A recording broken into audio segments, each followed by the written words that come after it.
안녕하세요. 주식 분석가 달수입니다. 에코프로에 대해서 말씀드릴 건데요. 자, 우선 에코프로 같은 경우 금일 5% 정도 하락했는데요. 자, 어제 방송에서 말씀드린 그대로 물론 하루하루를 맞출 수는 없지만 이 기본적인 흐름을 한번 보셔야 되는데, 금일 같은 경우도 한 4천억 정도 거래가 됐는데요. 자, 여기서 여러분들이 기억하셔야 될 포인트가 뭐냐면, 거래 금액이 비싸지면 비싸질수록, 에코프로의 가격이 비싸지면 비싸질수록 거래 금액이 많이 필요해요. 이 에코프로가 올라갈 수 있는 조건은 어떤 거냐면, 에코프로가 현재가가 70만원이죠. 하루 거래 금액이 4천억입니다. 현재가가 7만원일 때 거래 금액이 400억을 가지고 주식을 움직일 수 있었고요. 예전에 에코프로가 7,000원일 때 40억으로 주가를 올릴 수가 있었어요. 자, 이렇게 보죠. 여러분들이 보시기에 이 주가가 어느 가격대에 있을 때 주식을 올리기가 가장 좋을까요? 바로 7,000원일 때, 거래 금액 40억 가지고 주식을 올릴 수 있었을 때, 이때가 이제 주식을 올리기가 굉장히 좋았죠. 에코프로가 실적이 나오고 전기차가 폭발하고 유행이 불면서 주목을 받게 되죠. 그러면서 에코프로가 7만원까지 오르고 거래 금액이 400억 가지고 쉽게 올리면서 이 에코프로 가격이 30만원 되고 70만원 갔잖아요. 그래서 에코프로 현재가가 70만원인데 이제 올리기가 굉장히 버거진 상황이 왠지 아세요? 호재가 없어서가 아니라, 회사가 나빠져서가 아니라, 경기가 어려워져서가 아니라, 이 주식이 오르고 떨어지는 건 매도보다 매수가 많아야지 올라가요. 그 관점을 보면서 그 다음에 호재를 보는 거예요. 그러니까 이제 투자금들이 에코프로에 집중할 수 있냐를 먼저 봐야 돼요. 사람들의 계좌에 돈이 있는지를 먼저 봐야 돼요. 왜? 잔액이 있어야 주식을 매수 버튼을 누를 거 아니에요. 근데 지금 같은 경우는 이제 주식을 살 사람들은 다 샀어요.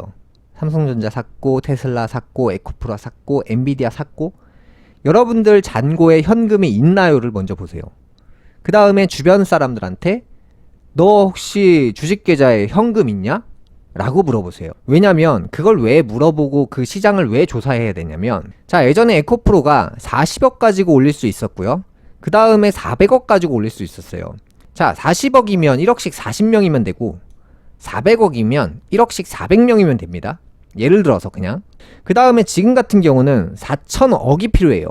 그러면 이 중에서 매수 비중이 50%입니다. 그러면 주가가 떨어지지도 않고 올라가지도 않는 상황이 되는 거예요. 예를 들어서 매수와 매도가 동일하니까. 근데 여기서 에코프로가 뭔가 호재가 빵빵 터지고 뭔가 전 세계를 장악할 만한 그 추가적인 이유, 이게 예전에 나왔던 호재는 다 빼고 추가적인 이유들이 새롭게 등장하면, 예를 들어서 워렌 버핏이 한 10억을 살 예정이다, 호재가 떠요. 그럼 매수가 60%가 되고 매도가 40%가 되겠죠? 그러면 오릅니까, 안 오릅니까? 오르죠. 근데 중요한 건 이 단합력이나 매수가 많아야 되고, 추가적으로 유명인 인사가 이재용이 이 회사를 투자한다, 이런 강력한 게 나오면 매수 비중이 올라갑니다. 근데 여기서 제일 중요한 게 주식이 언제 떨어지냐를 여러분들이 제일 궁금하신데, 이건 악재가 떠서 떨어지는 게 아니라 이 사람들의 마음이 매도로 언제 돌아서는지를 봐야 돼요. 매도 비중이 60%를 초과하고 매수 비중이 40%를 이렇게 꺾이게 돼버리면 이 주가는 내려가게 돼 있어요. 근데 그 중에서 제일 중요한 건 이 투심이 꺾이지 않기 위해서는 이 거래 금액이 계속 올라가야 돼요. 왜냐면 사람들은 팔고 싶은 마음보다 사실은 사고 싶은 마음이 더 강하거든요. 근데 왜 주가가 왜 떨어지냐? 개미들은 사고 싶은 마음이 보통 70%, 80%, 90%예요. 에코프로를 봤을 때 사고 싶고 들고 가고 싶은 마음은 항상 장기 투자 지금 할 거야, 팔고 싶은 마음보다 매수하고 싶은 마음이 강해요. 그러면 에코프로가 이렇게 개미들이 많이 샀는데 왜 하락하냐? 여기서 변수가 있죠. 개미들의 마음이 아무리 에코프로를 80%가 이제 산다, 20%만 매도한다. 근데 여기서 이 변수라는 게 존재하는데 바로 공매도예요.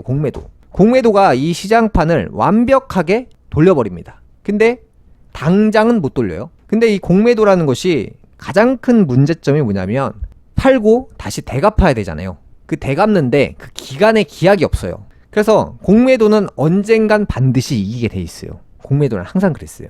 이 공매도가 이 매도의 양을 증가시켜 버리기 때문에 매수의 잔량은 언젠가는 꺾인다.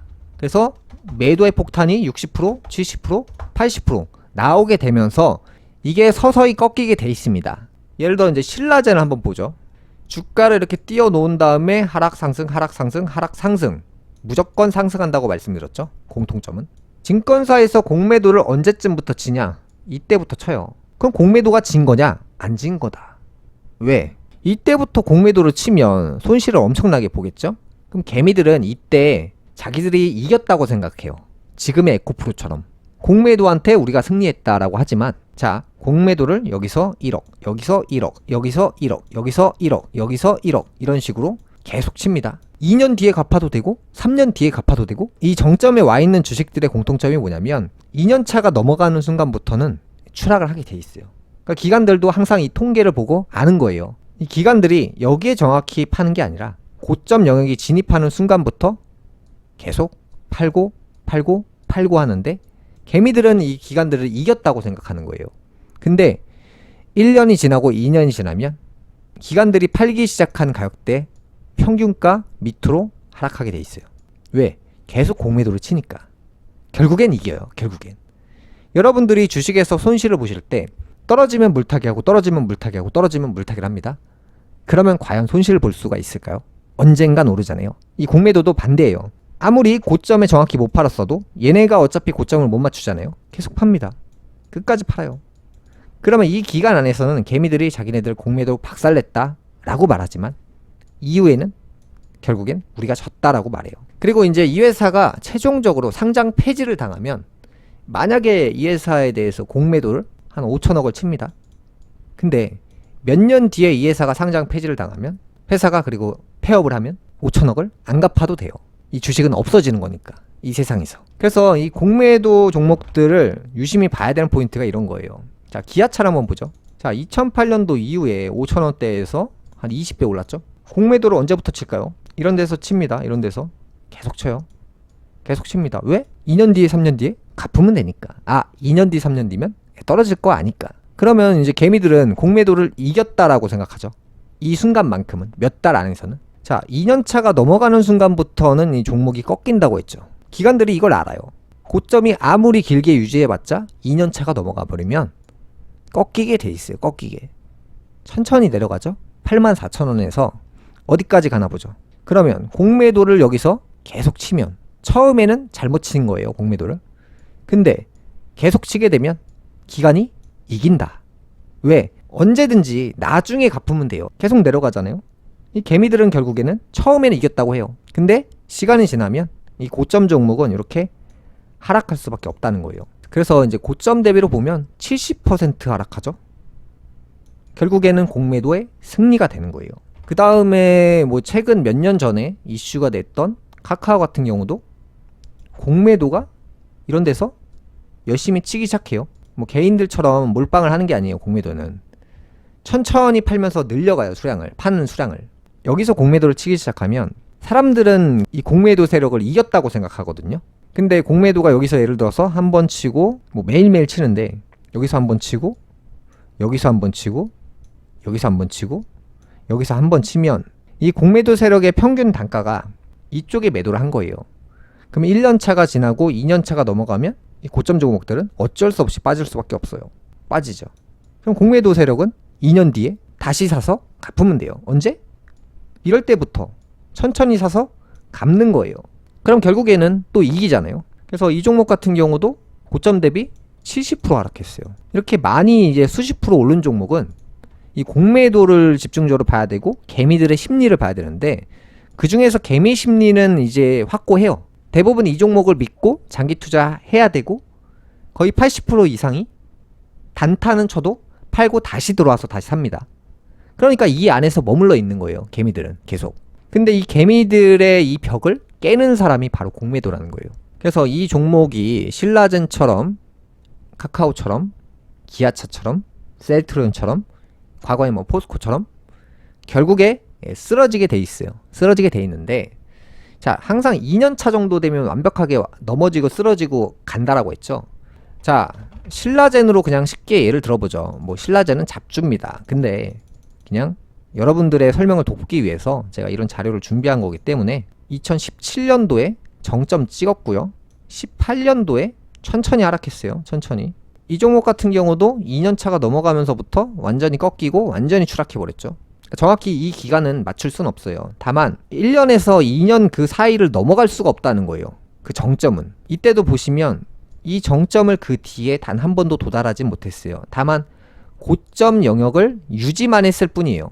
여기가 이제 10만원이고 여기가 5만원입니다. 여기가 7만원이에요. 여기가 8만원이에요. 고점에서 더 고점 간다는 것은 보장할 수는 없어요. 이 고점 영역 안에서 머물다가 추락한다는 거예요. 기아 같은 경우도 요 라인 안에 머물다가 추락했죠. 공매도하고 이제 싸움이 시작되는 시작점에 와 있어요. 본격 라운드죠. 그리고 요 고점 라인을 계속 유지하려고 할 거예요. 요 라인들을 유지를 하면서 가다가 결국에는 지금이 아니라 나중에 이제 미끄러지는 방향으로 갈 건데, 요 안에서도 어제도 말씀드린 대로 이렇게 급반등이 나올 때 이 고점 종목들의 특징은 50%, 30%, 2배, 3배까지도 움직입니다. 그러니까 이제 여러분들이 하셔야 될 것은 요 종목을 사서 장기로 본다는 게 아니라 한 몇 달 정도 상황을 보고 바닥이 왔을 때 단타로 들어갔다, 고점이 왔을 때 팔고 나오고, 이런 식의 매매를 하시는 게 맞습니다. 단기로 잘 들어가면 이제 수십 % 수익을 낼 수 있는 종목은 맞다. 장기로 이 종목을 평생 묵혀둔다는 생각은 갖지 않으시는 게 좋습니다. 자, 금일 방송 여기까지 하겠습니다. 감사합니다.